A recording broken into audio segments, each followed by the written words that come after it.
Welcome back to the Rundown for another weekend deep dive. Today, we're doing something a little different. We're gonna do a wellness check on Apple. Apple used to feel like this invincible company. Their products were the best in the world. Millions of people would buy their stuff every September, and Apple had the title for the most valuable company in the world for years. These days, the numbers are still good on the surface, but the vibes are definitely different. The iPhone's design feels a little stale. Their big new bet on the Vision Pro is flopping. Siri is still a punchline, and in the AI arms race, Apple is getting lapped. Oh, and there's also the massive China problem. So today we're examining Apple across three critical areas: their hardware pipeline, the AI strategy, and the China conundrum. And I'm gonna tell you what I think the internal panic meter is for each of these categories. Apple haters, this one is for you.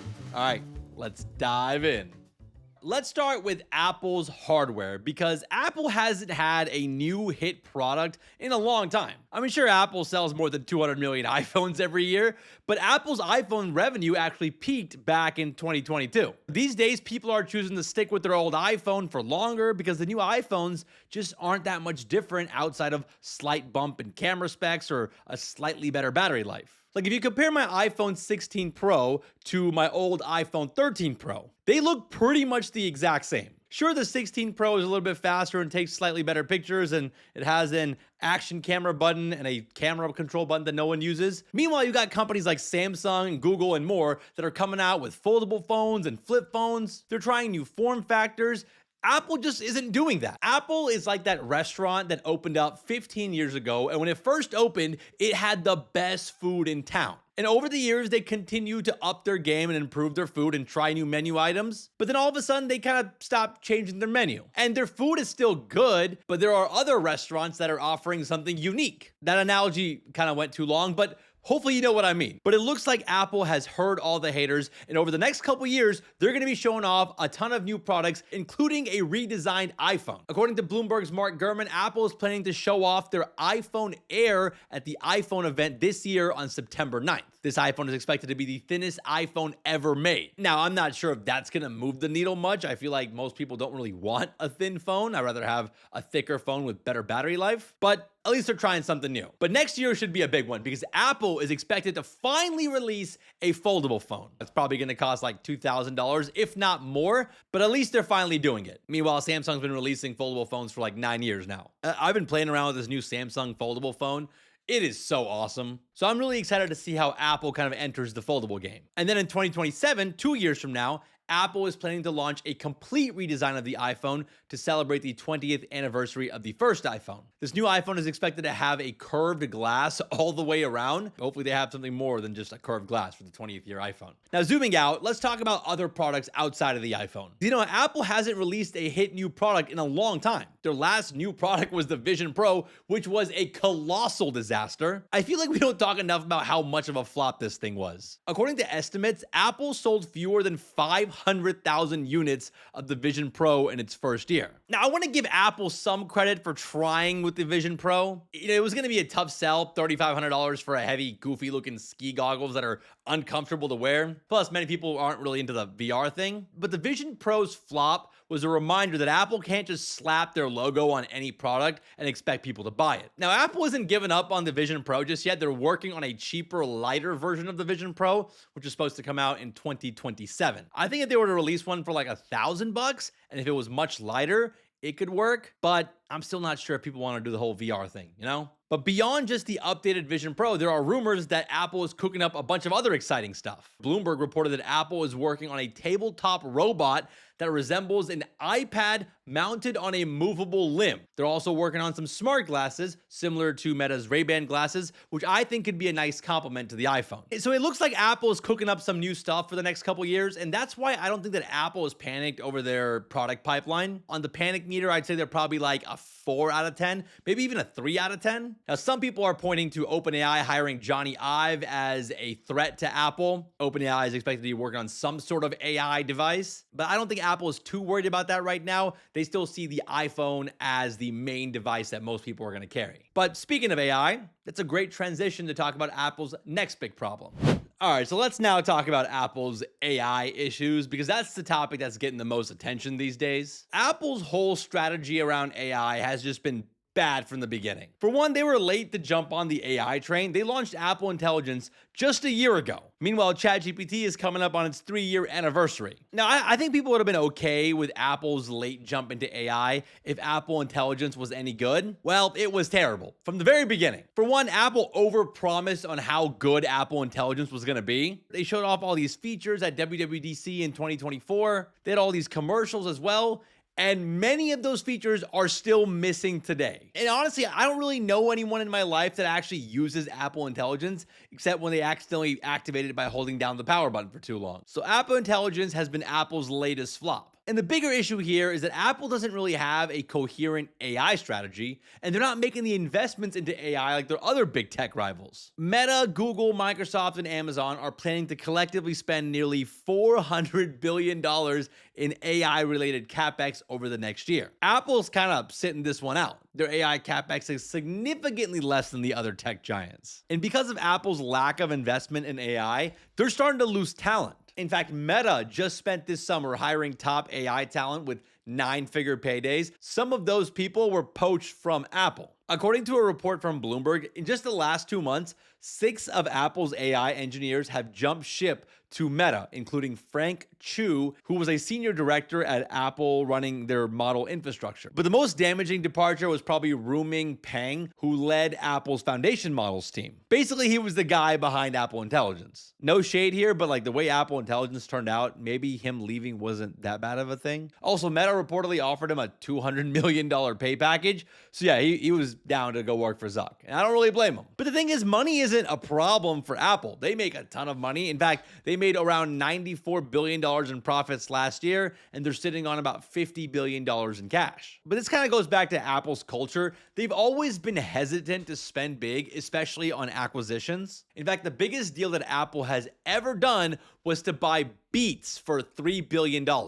The headphone company. You compare that to deals from Meta. They spent $14 billion earlier this year to acquire nearly half of Scale AI and hire away a bunch of their talent as well. And then you had Microsoft investing $14 billion into OpenAI. Now, over the last few months, there have been rumors circulating of Apple potentially buying an AI startup like Perplexity or Mistral. But according to a report from The Information this past week, there are some disagreements in Apple's C-suite on whether they should go through with an acquisition. Some executives, like Eddie Q, who is the head of services, has been pushing for an acquisition, but so far, Tim Cook hasn't been willing to pull the trigger. Instead, Bloomberg reports that Apple is now considering licensing Google's Gemini to power AI. As an iPhone user, I would love this because I think Gemini is a really strong model. But man, if you're Apple, that's got to be kind of embarrassing, you know? Like, how are you going to have another tech company power your AI assistant? I mean, all jokes aside, Tim Cook might be right here. It's possible that AI is in fact a bubble, and spending billions of dollars to train AI models is a waste of money, especially when they can just license the model from OpenAI, Google, or Claude. And maybe that's what Apple ultimately decides to do. They might just let the users decide which AI model ends up powering the iPhone. And I think that's why I don't think that Apple is panicked over AI. Like, they have multiple options to move forward with. They could either acquire an AI company, they could start developing their own AI models internally, or they could just license it. So I bet that their internal panic meter about AI is probably like a 5 out of 10, maybe 6 out of 10, but not higher than that. But don't get me wrong, it's not a good look that Apple Intelligence is terrible and they overpromised all these features. But I think until people stop buying iPhones because of a lack of AI features, I think Apple's going to be okay just waiting to make a move. And finally, let's talk about China, Apple's biggest headache, I think. China is a very important country for Apple. Not only is it Apple's second largest market, making up 16% of its revenue, but it's also the heart of their manufacturing supply chain. And the problem for Apple is both of those things are on shaky grounds right now. Let's start with Apple's market share in China. Over the last couple years, Apple has been losing market share to domestic rivals like Huawei, Xiaomi, and Oppo. In fact, for 3 straight quarters, iPhone sales in China declined double digits before rebounding slightly in Q2. And a part of this is because of what we talked about earlier, a lack of innovation from Apple. iPhones haven't looked any different in the past few years, just a boring piece of glass. If you compare that with some of the smartphones coming out of China, I mean, it's next level stuff. I've seen videos of smartphone makers in China with like triple screen foldable phones and like a 70 megapixel camera. You add in the fact that Apple Intelligence isn't even available in China due to regulatory restrictions, while Chinese smartphone makers are loaded up with AI features. Plus, Apple's phones aren't that cheap, so you can see why Apple's starting to lose market share in China. Now, we'll have to see if some of these new products that Apple is launching in the next 12 to 24 months resonate in China and if they can claw back some of that market share. But to me, this is Apple's biggest weakness right now. See, Apple doesn't have ecosystem lock-in in China like they do here in the US. I know people make fun of the blue bubble, green bubble thing, but it's real. If you're already in the Apple ecosystem, you're less likely to switch over to an Android. But that's not really the case in China. So without this sort of lock-in, I wouldn't be surprised if Apple continues to bleed market share in China. But that brings us to the second major concern for China, which is the supply chain stuff. China is the backbone to Apple's supply chain. In fact, they have spent hundreds of billions of dollars building factories in China, training millions of workers in China via their partnership with Foxconn to churn out hundreds of millions of iPhones a year. It's actually pretty impressive if you think about it. But obviously these days, the geopolitical tension between the US and China are tense, to say the least, and it's unpredictable. President Trump launched a trade war with China earlier this year, and he jacked up tariffs on Chinese imports to nearly 150%. Now, things have cooled off a bit on both sides, with tariffs on Chinese imports now being around 50-ish%. But it highlights a major source of vulnerability for Apple. Their supply chain is overly dependent on China. And the problem is they can't just shift production to another country like the US overnight, even if they wanted to. The US especially doesn't have the skill sets or talent pool of people required to manufacture iPhones at scale. Again, Apple sells 200 million iPhones a year. Now, for Apple's part, they've been trying to move some production to other countries, especially to India. In fact, in Q2, India overtook China as the largest manufacturer of smartphones shipped to the US, accounting for 44%. That is a significant jump from 13% a year earlier. In fact, it's the first time ever that India was the top source of smartphones in the US. And what's crazy is that China wasn't even number 2,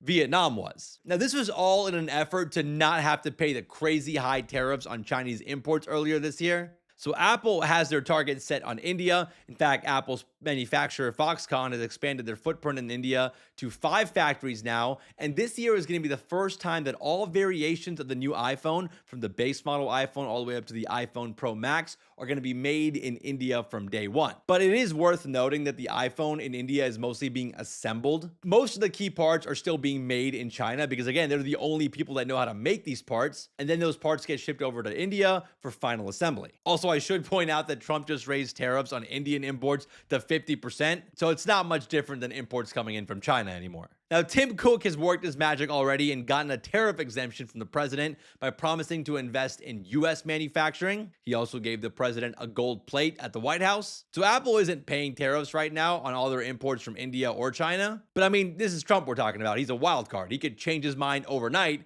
and Apple could be stuck with paying these tariffs. So to me, the panic meter here is probably like an 8 out of 10. Apple is overly reliant on one country for all their manufacturing, and they're having a hard time diversifying out of that. Add in the Trump wildcard factor, I think this probably keeps Tim Cook up at night sometimes, because there's no easy solution, and he has no control over it either. So, what's the takeaway after this wellness check on Apple? I'd say that Apple is in stable condition right now, but they're showing some concerning symptoms. The good news is that Apple remains incredibly profitable, and they have tons of cash. But they are facing their biggest strategic challenges in decades across multiple fronts. For the first time in a long time, it feels like Apple isn't driving the conversation anymore when it comes to tech. It feels like they're playing catch up. They're catching up to foldable phones, they're trying to play catch up on AI, and they're also reacting to the massive geopolitical forces that they can't control. So I think that the next couple years are going to be critical for Tim Cook. He needs to lock in and figure this out because I'm sure he doesn't want his legacy to be known as the Apple Vision Pro guy. Well, all right, guys, that's it for today's weekend deep dive. Hope you guys enjoyed today's episode. If you did, and you have like 8 extra seconds, consider giving us a 5-star rating on Apple, Spotify, or wherever you listen to your podcasts. And if you are listening or watching on Spotify or YouTube, let us know in the comments on what you thought about today's episode and what you think that Apple's conditions currently are. Are they ever going to be the most valuable company in the world again? It's an interesting debate because they're currently worth more than $1 trillion less than Nvidia. So let us know in the comments and also tell us what topics you want us to cover in future deep dive episodes. Thank you guys so much for listening and watching. Shout out to Mike and Connor for all the work behind the scenes. And we'll see you guys back here tomorrow for the interview.